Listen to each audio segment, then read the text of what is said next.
Good to see you here. My name is Eagle Woman. My English name is Candy Massa, and I'm from North Dakota. This is the Indigenous Women's Press Conference. We are here to talk about why we came to DC to march in the People's Climate Movement and People's Climate March, and to talk about the importance of keeping fossil fuels in the ground. So today during this press conference we have an amazing panel of 5 women that are powerhouse women from around the country that have been organizing in their communities that are the most impacted by the impacts of climate change. And it's my honor today to introduce each of these women to you. And we're going to start with our first beautiful woman here, my good friend Faith Gemmell. She's the executive director of Red Oil in Alaska. And if anybody knows about the impacts of the fossil fuel industry and climate change, it's people from Alaska. And so it is my honor to introduce the Executive Director of Resisting Environmental Destruction on Indigenous Lands, Faith Gemmell.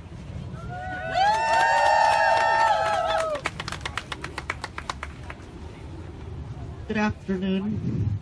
It's an honor for me to be here today with you all and speak on behalf of Alaska and the issues we face. I'm Nitsayagwichin, Pit River and Wintu, and I'm here on behalf of Red Oil, Resisting Environmental Destruction on Indigenous Lands. We are a movement of Alaska Natives that are demanding our rights to a safe and healthy environment that is conducive to subsistence. We address the human and ecological impacts of the fossil fuel industry, and we address climate change and climate justice.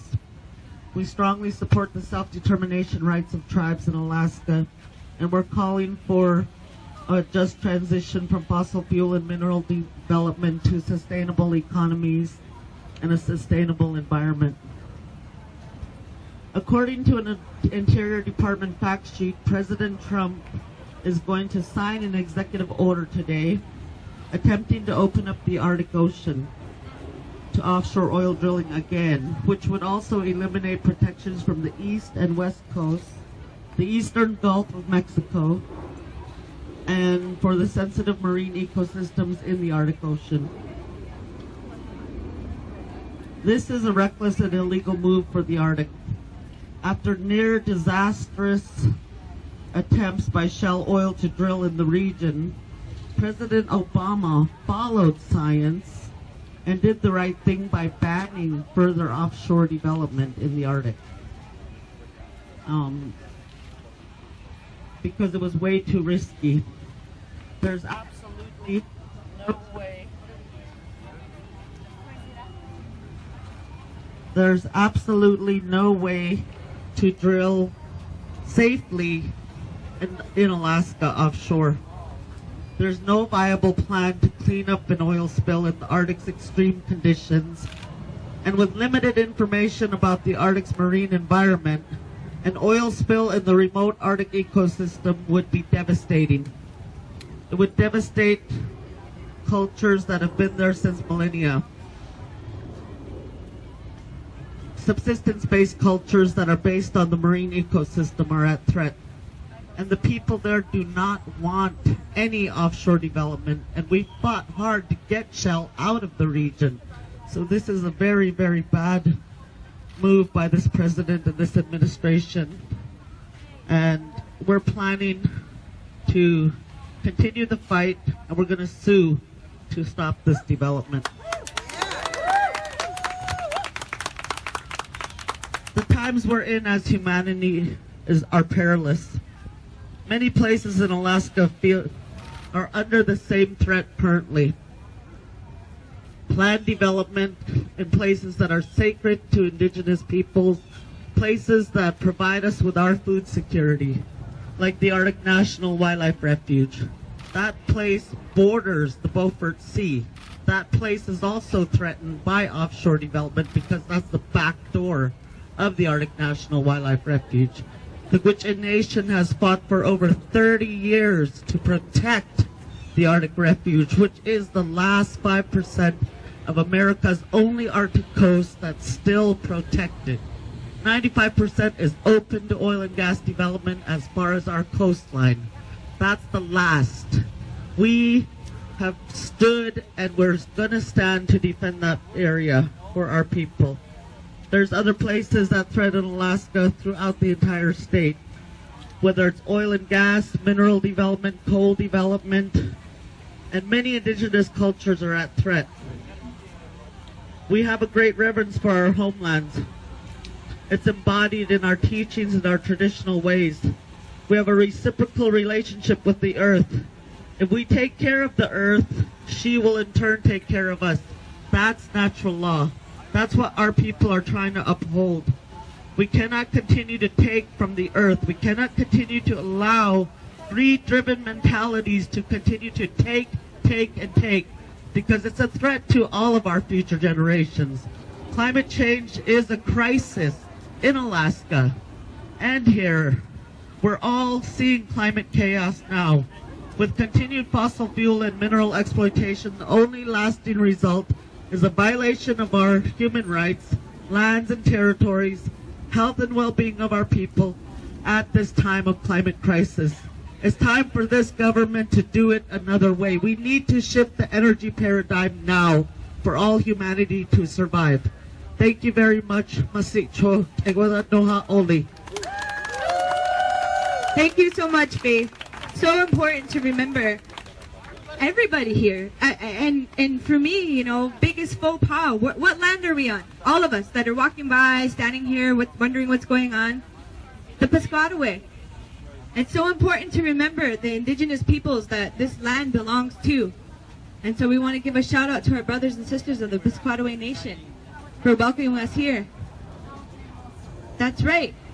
And I really appreciate our mothers here, our beautiful women. We have a woman here from Louisiana. She works with Bold, actually, and it's a really beautiful thing to be able to be inspired by women that aren't afraid, because sometimes it's scary going up against such a big government system. And so I want to bring up to you next here a good friend, Cherie Foytlin, a brave woman. Give it up.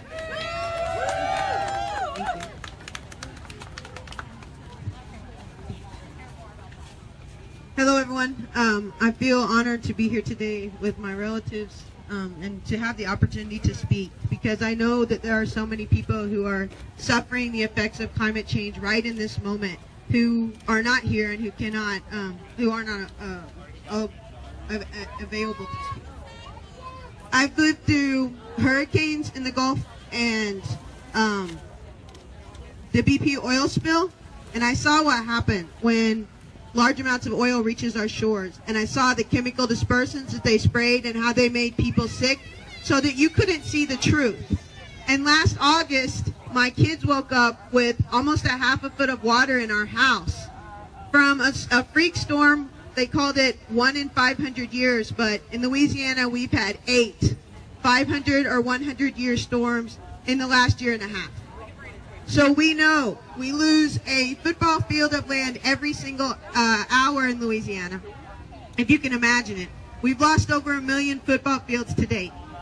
This is sacred land. This is the wetlands that protect us from storms that soak up the floodwaters. It was put there to protect us, the living, from the natural systems of life. That man is going to exacerbate that. He's directly putting my family in harm and millions of others. By opening up the waters to more drilling, he is taking every single last thing that we have that we fought so hard to put into protection. Louisiana is a resource colony. The Gulf is a resource colony. We are being used and extracted from in the same way that we have for the last 500 years. And all parts of my blood have fought that, and I will continue to fight that, and I am honored to fight that, and I am definitely honored to stand with my strong sisters to fight that. So I guess I'm here in my 3 minutes to say, Donald Trump, I am not afraid of you. We are not afraid of you. I'm here to say money is not power.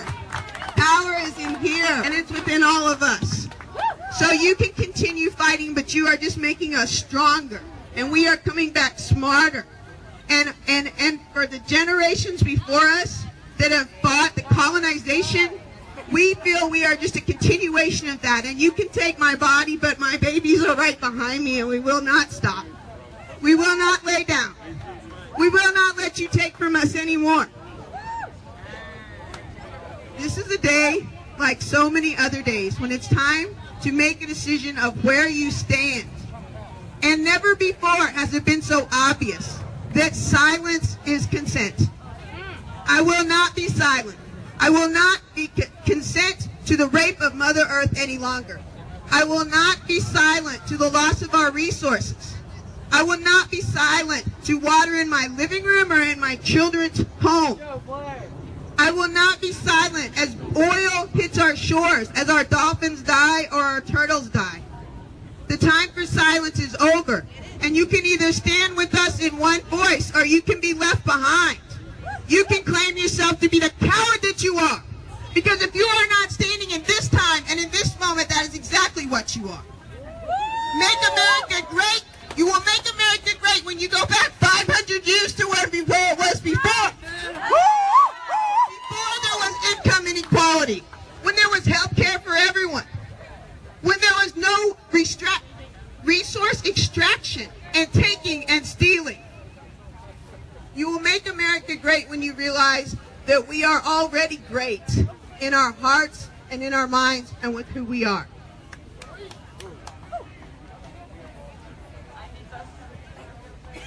You will have a future if you claim it. We're going to claim it. Thank you so much for that, Sherry. There's a reality that we face. There's these invisible borders that we face. I have my friend here that came from Canada. She's been fighting the tar sands for a number of years. Number 45 has said, hey, let's bring back the Keystone XL pipeline, which is the wrong direction. And it is my great honor to introduce you at this time to Melina Lubacan Massimo, who's here representing the Climate Action Network. Melina? Tansekwakia, Nia Melina Miwapin Lubacan Massimo, Nia Nihia, Kinas Kumtanawao. It's an honor and privilege to be here and also to acknowledge the Piscataway peoples and the ancestors that are buried here and have been buried here since time immemorial. What existed before this was actually behind us. I come from northern Alberta in Canada, where we are experiencing one of the biggest industrial projects on the face of the planet, the Alberta tar sands. And I also come with messages to the White House because with the KXL pipeline being yet approved once again, even though it was fought and beaten fair and square, and now we have a government that is pushing through resource extraction that is going to affect us here in this homeland, but also us back home in Alberta where that tar sands oil will come from. And where I come from is what we're seeing already is massive deforestation.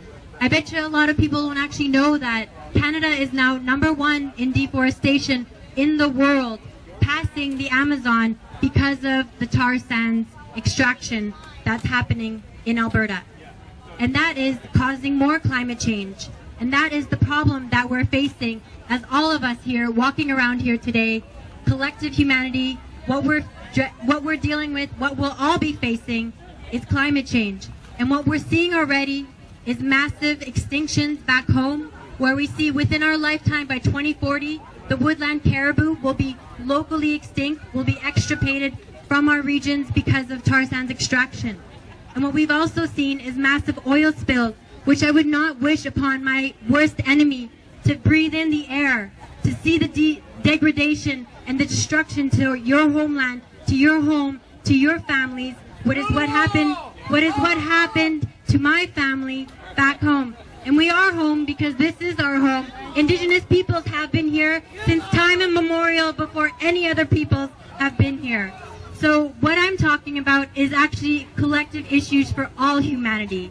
And what all humanity is facing is droughts, deforestation, massive changes, just like our sister Sherry was talking about, with massive storms, what we have seen all across the globe. And when we continue to pump out greenhouse gas emissions and we continue to extract from the land, we will continue to see deforestation and degradation to the land and catastrophic climate change. And so what we had back home is why people from Standing Rock are standing up against oil spills, because we've seen the worst impact. And so I'm here to stand in solidarity with all Indigenous peoples, but all people that stand up across the world to address climate change and to address our collective humanity, to our collective survival for humanity.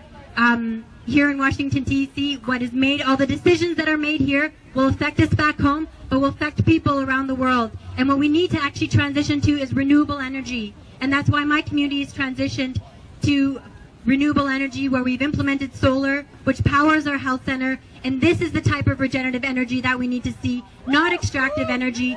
And our people and all people can power our communities by solar, and we're able to transition to this type of technology that is much more in line with Indigenous values and ways of being, which creates life and doesn't take away. Hi, thank you very much.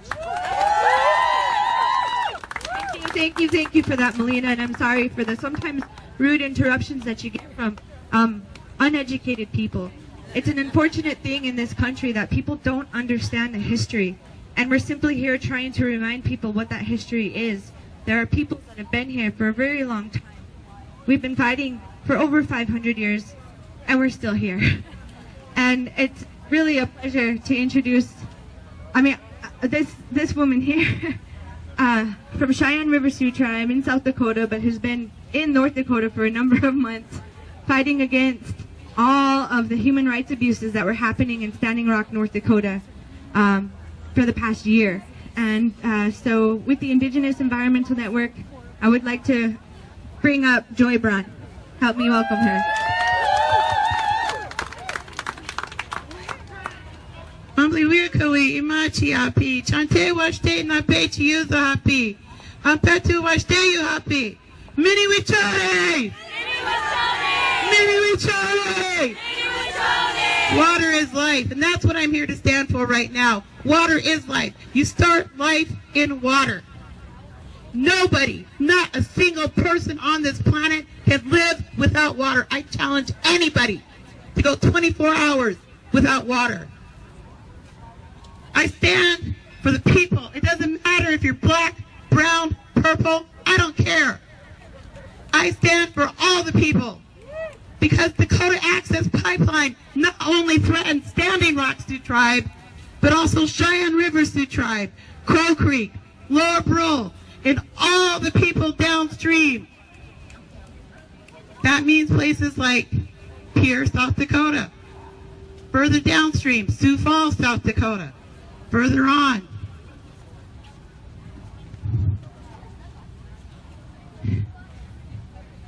the things that we went through this past year is coming for you.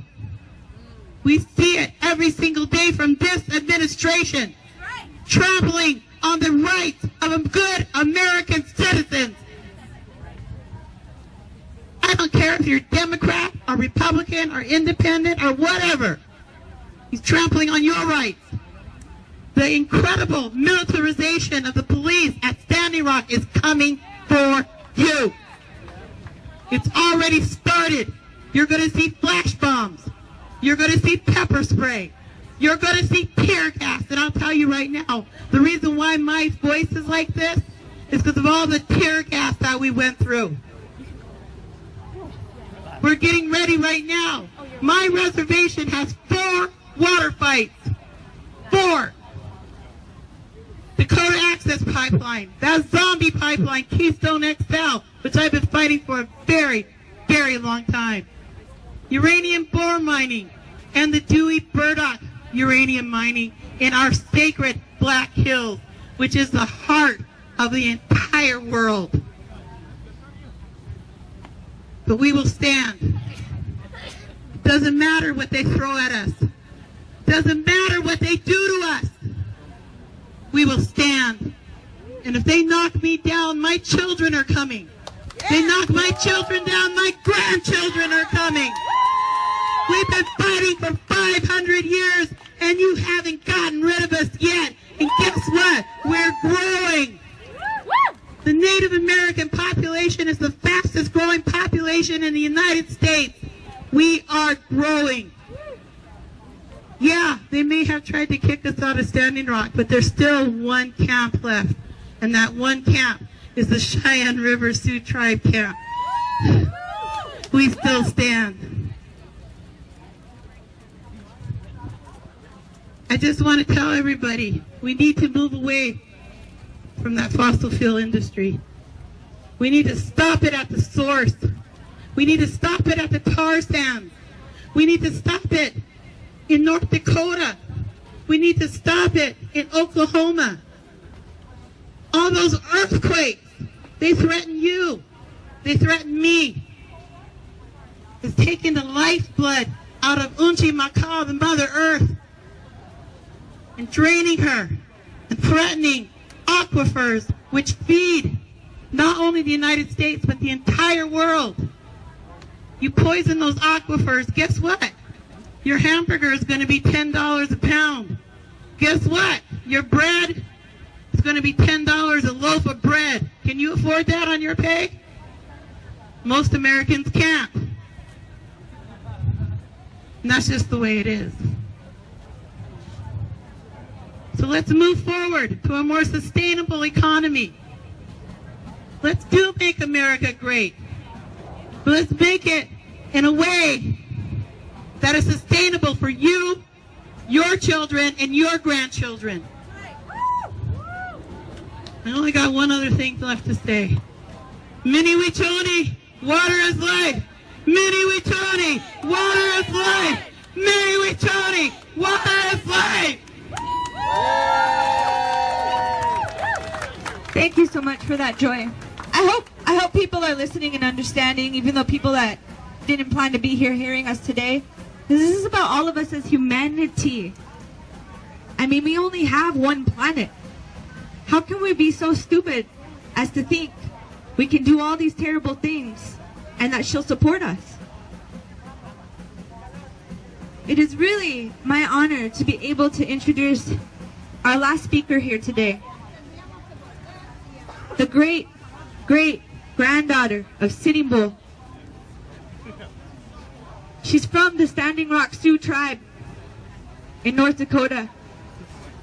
And if you want to see wisdom and history, the real history of this country, look into her eyes. So please, at this time, join me in welcoming Miss Brenda Whitebull.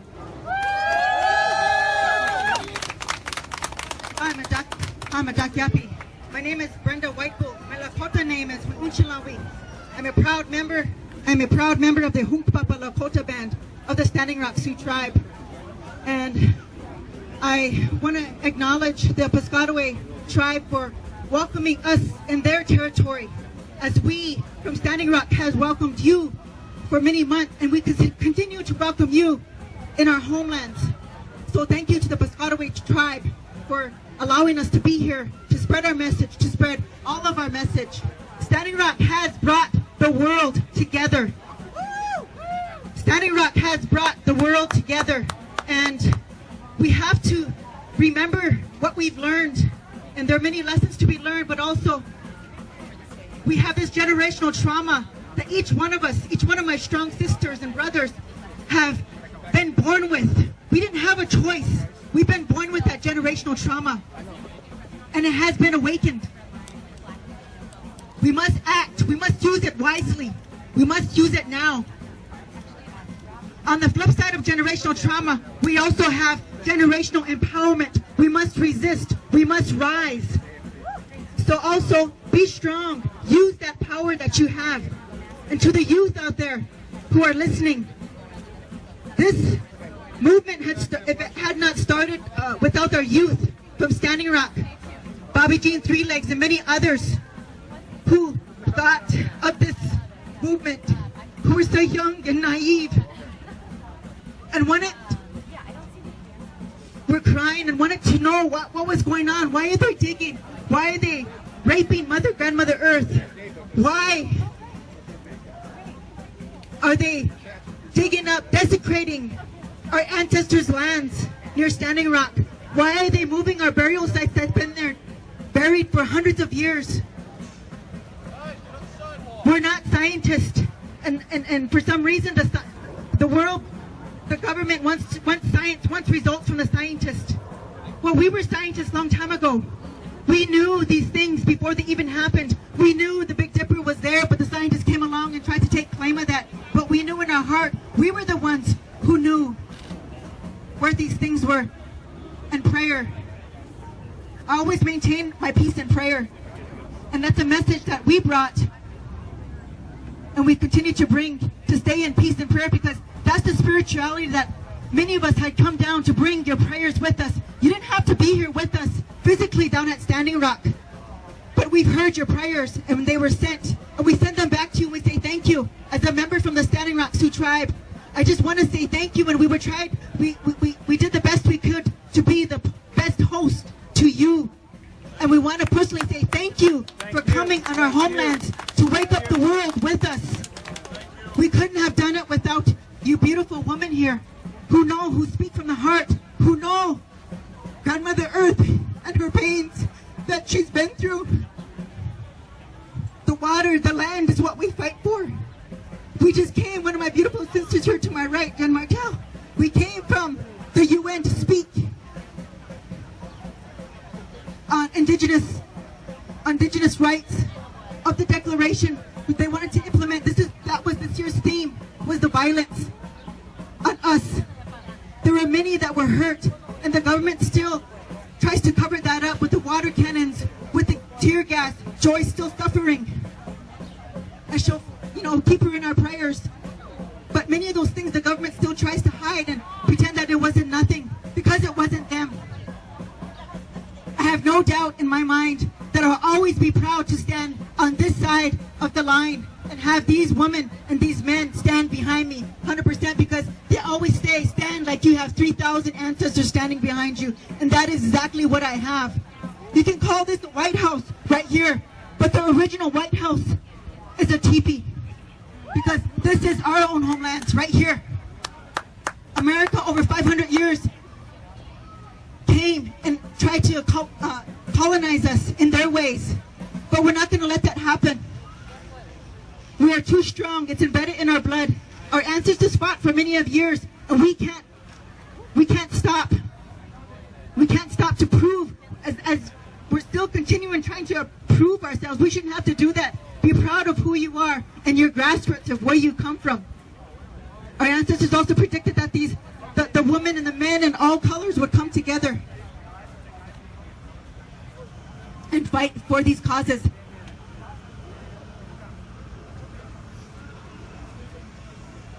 Some of the violences that were done down at camp weren't called for. And please, the last message I wanted to say is, keep us in prayer. Keep resisting, keep fighting.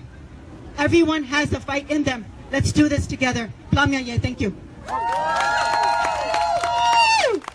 Nonviolent direct action. We've always been about nonviolence. This is about all of us. I can't reiterate enough. I see the groups to my left over here. I see the groups to my right. I see people walking around enjoying the beautiful day in Washington, D.C. Our message is that this is about all of us as humanity. Take those baby steps at home. Even if you don't agree with messaging, do that one little thing that can help. Whether that be turning the lights off, whether that be changing the light bulbs, whether that be recycling that can. But also use your voice. Speak up. Don't be afraid to see that what we need in this country and in this world is a paradigm shift. Because the United States is way, way too greedy when it comes to consumerism. That's right. And the energy that we waste. People keep talking about water wars in the future and all this stuff for the 7 generations. It is now. We have to stop being so ignorant and realize that we need to change now. I see little tiny babies walking around out here. I see moms holding their little toddlers. You should be really concerned about what their future is going to look like. Please understand that we are here together as humanity. Matigidads, everyone. Thank you for coming out today. Our beautiful women, Faith, Cherie, Melina, Joy, Brenda, will all be available to speak to you one-on-one here. And please please join me in giving them a big round of applause for doing this here today in front of the White House.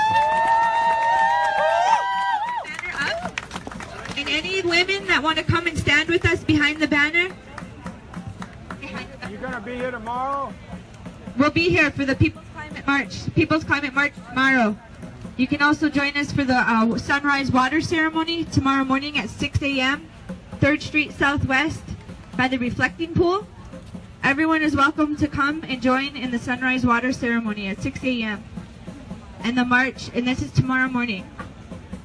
All are welcome. So come and stand behind the banner. Anybody, any women at all. You can be from here. You don't have to be native. Any women that want to join us, come and stand with us. Stand in solidarity. We're going to take a photo.